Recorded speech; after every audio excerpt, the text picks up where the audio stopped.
everybody, and welcome to another board gaming discussion video. Today's video is going to be sort of a follow-up to a video that I did quite a while ago where I talked about games that are good for transitioning from like the sort of basic board games like Monopoly and Sorry and things of that nature to the more complex hobby board games that we all know and love to talk about all the time.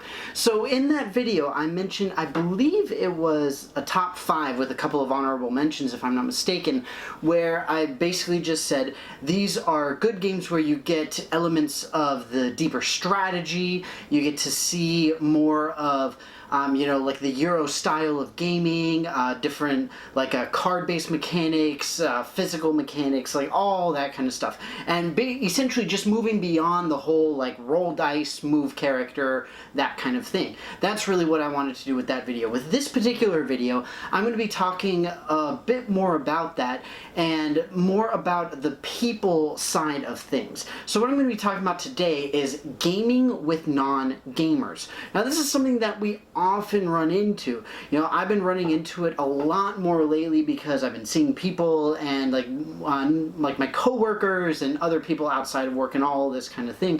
People who are interested in gaming and are kind of like, oh yeah, you know, I've heard about that. I'm aware of it. I know of it. I know what's going on. But you're playing like all these crazy games and I've never heard of them before. And people will ask me, what's your favorite game? I'm like, Cosmic Encounter! I love Cosmic Encounter! And they're just like, wait, what's that? And I'm like, oh my god, it's the most amazing thing ever. But the thing is that most people aren't aware of it, and I totally understand that. But then the thing comes where I host a game night, or I get them to come to the friendly local game store where we've got the regular game nights and all this kind of thing.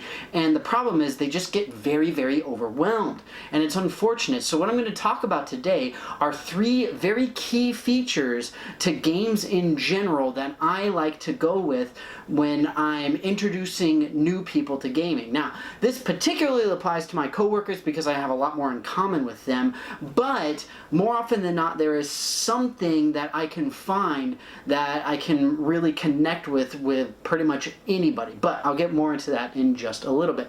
The 3 things that I'll be talking about, I'll just go ahead and tell you. The first thing is time.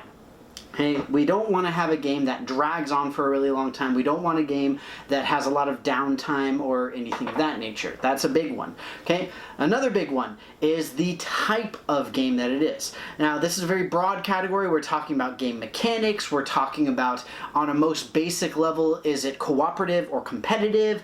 We are talking about, you know, the overall complexity of the game itself. Are we talking about multiple different types of mechanics being melded into one? Or are we talking about something that sort of builds off of itself? For example, worker placement games, generally fairly complex because of the sheer number of possibilities that you can do, as opposed to something like 7 Wonders, where you've got a very good, relatively simple drafting mechanic, and essentially that is really what the entire game is built around. Like, yes, you got set collection, all that kind of stuff, but that is something that is much easier for people to wrap their heads around than I've got 10 different options for things that I can do and I have no clue which one of them to do, right? So that's category number 2, is just the type of game in general. Third, and arguably most importantly, for me personally most importantly, is theme. Theme can completely make or break a game. It can make a decent game amazing, and it can make an okay game extremely terrible and unpleasant. That's just the nature of theme, right? Now, that's for me personally. A lot of people can look past theme and they couldn't care less. But when we are talking about playing games with people who do not like games, I have found that theme is arguably the biggest aspect to it.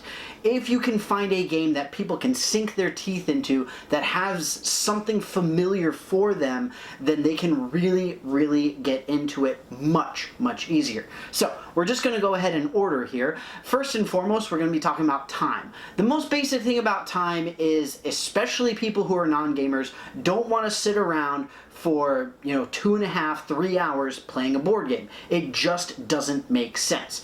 If you're going to play with non-gamers, play games that are quick.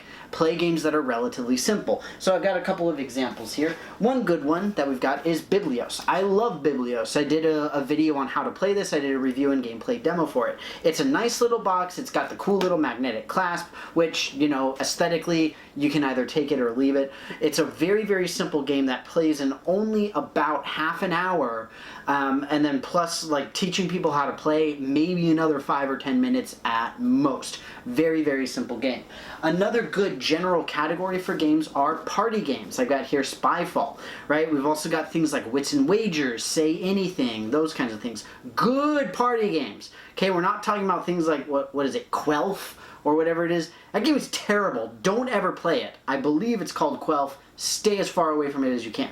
But good party games, something that's really interactive, something that gets people talking around the table, that kind of thing. So something like The Resistance. Spyfall, not really the best example because you can have a lot of issues, especially if a new person or even an experienced player who's never played Spyfall ends up being the spy. It's a whole different thing. But games like the Resistance, Good Cop, Bad Cop, Spyfall to an extent, all of these kinds of larger scale party games are really good as far as time is concerned because, again, you got a lot of good interaction and they take a relatively short amount of time compared to other different types. Okay, so that's essentially what I mean by time. Like I said, it's a very simple, very quick aspect for this. And this can supersede the other two. This can supersede the type of game. It can also supersede the theme of the game. So for example, Biblios. Technically what's going on with this is you are trying to make a collection of ancient texts. That's the idea. You are like a monastetic order and you are trying to collect all these ancient texts. Okay, and thematically, very few people can really connect with that. It's not something that's really common, but the thing is the game itself, it has relatively little immersion, partially because it is so short. So you don't really need it. Same thing like The Resistance, you know. I don't feel like I need to go out and fight the man when I play The Resistance. I don't feel like I'm really compelled by the game to do anything. And in a way, I guess that's really good.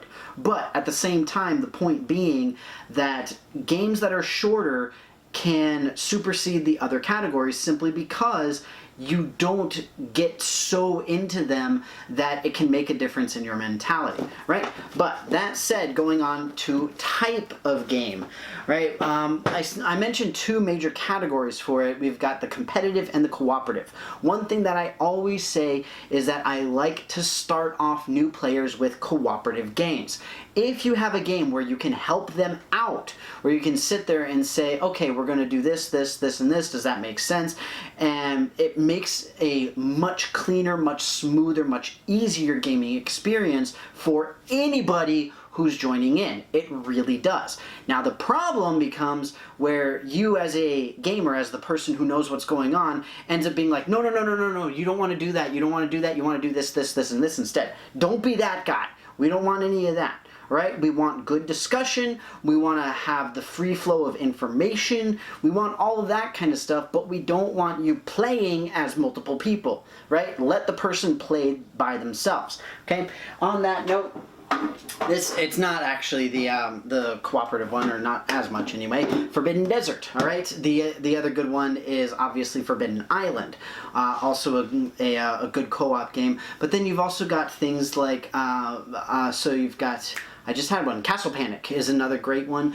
And the great thing about cooperative games is, in particular, you can sort of take away the time aspect.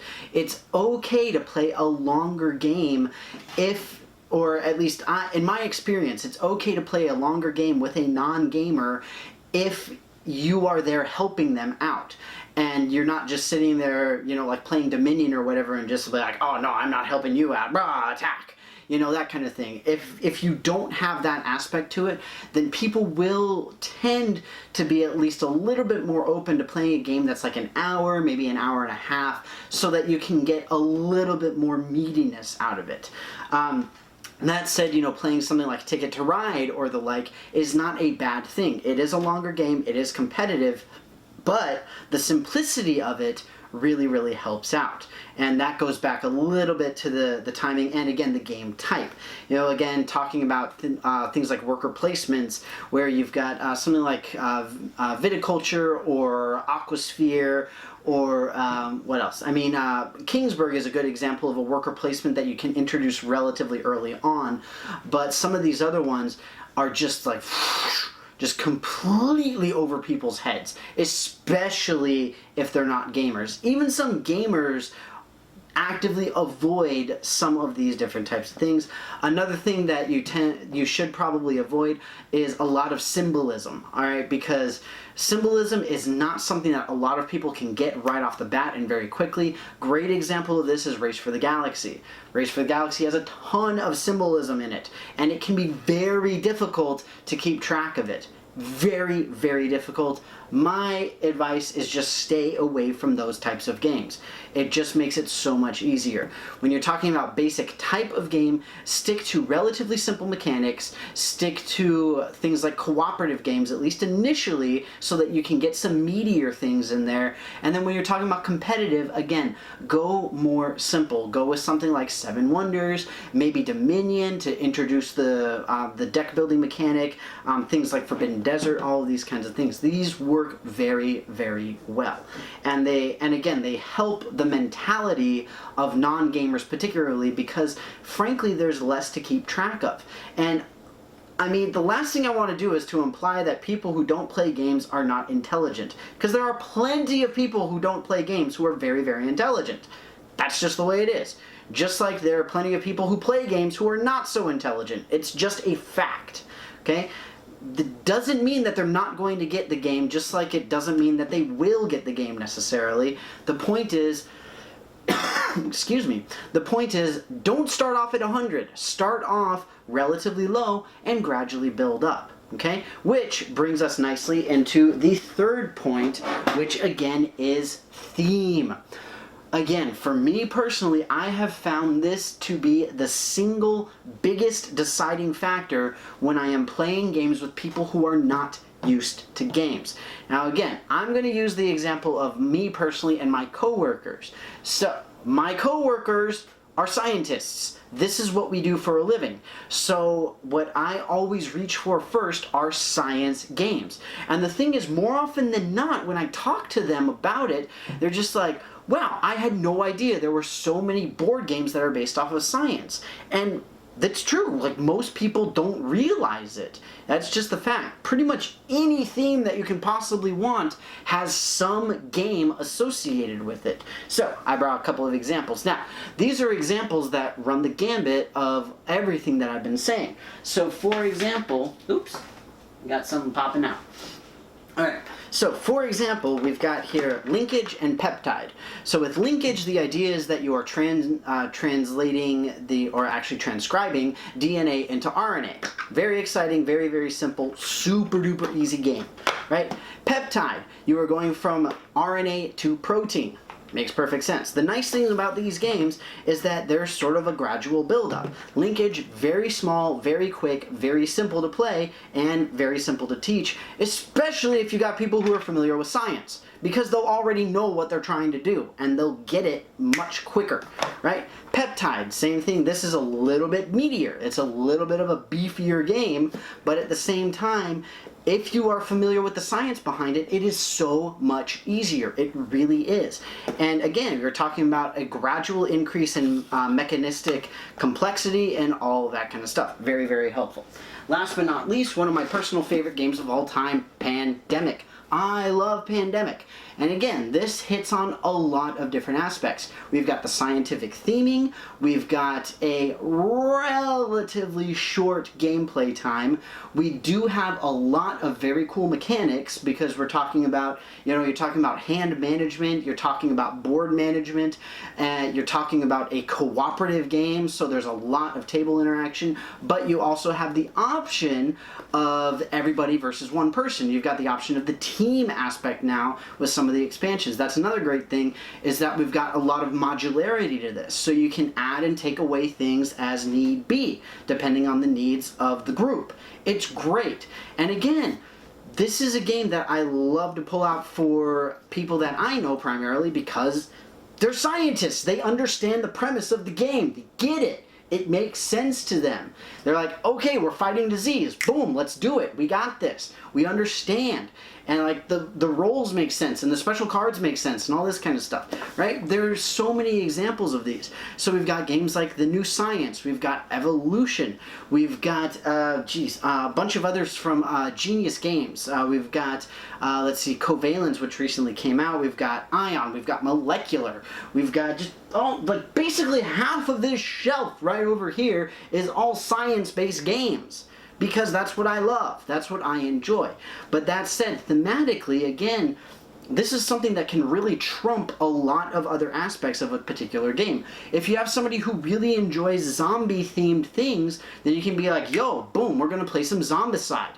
It's a fairly complex game. It's kind of weird. It's got interesting mechanics. But if you've got somebody who is into the zombies genre, they will probably love Zombicide. Because it's a zombie game, and it's well done. Same thing like Last Night on Earth. Again, some relatively complex gameplay, semi-cooperative, semi-competitive. You've got tile placement, you've got all this kind of thing in a relatively complex game. But again, in the end, you're talking about zombies, okay? You've got all sorts of different things. You've got historical games. You've got art-based games. You've got excuse me. You've got games that are based off of, like famous wars. You got, things like Memoir 44, Combat, those kinds of things. We've got games that are based off of sci-fi. We've got games that are based off of fantasy. We've got Munchkin, which has pretty much anything and everything you could possibly ever want. So there is some Munchkin theme out there that everybody's going to like. Right? Or at least one other person's gonna like. You can be like, do you like this thing? Well, there's a Munchkin for that. That's just the way it is.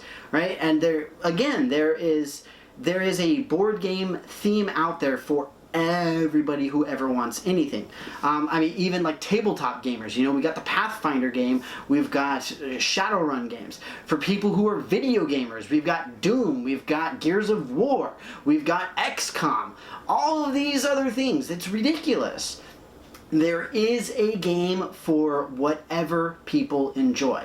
And that is what I love about theme. And again, this can really trump pretty much anything else for somebody who is not a gamer, for somebody who's not used to it. That's just the way it is.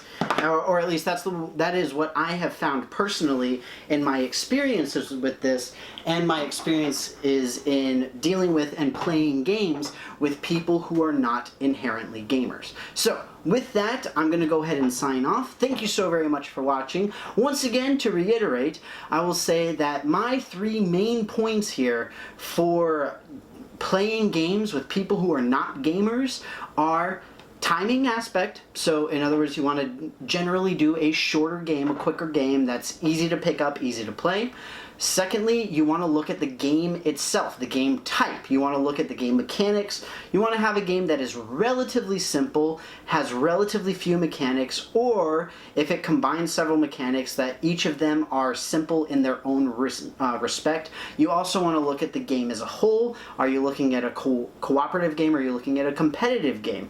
Cooperative, always a good first bet. Always something good to start off with, right? Last but not least is theme, right? You want to get a theme that gets the people excited because, again, everybody has their own personal interests, and pretty much guaranteed there is a game about that interest. Whether their interest is science or mafia movies or art or history or art history or anything and everything. You're talking about TV shows, movies, sci-fi, everything. And again, the theme can really trump a lot of other things. It is a great way to help people get their foot in the door of board gaming. I know that I've seen it work very, very well. That has by far been the one thing that has really trumped everything else. But with that, thank you very, very much for being here. As always, I want to hear what you guys think about this. What have your guys' experiences been playing games with non-gamers? How did it work? What did you do? What were your strategies? Did you find that you were able to really jump into the more complex games, or did you have to sort of rewind it and go back to something a little bit more simple, maybe something a little bit bigger like the party games and things like that, and just sort of gradually go down and down and down? Tell me everything. I am so very curious. And also, what do you think of my thoughts on this? What do you think of my 3 points? Do you think I'm accurate? Am I missing something? Do you think that one of them is not nearly as important as the others? Please tell me anything and everything that you think about it. But with that, thank you so very much for watching this. I hope that you enjoyed it, and I will see you next time.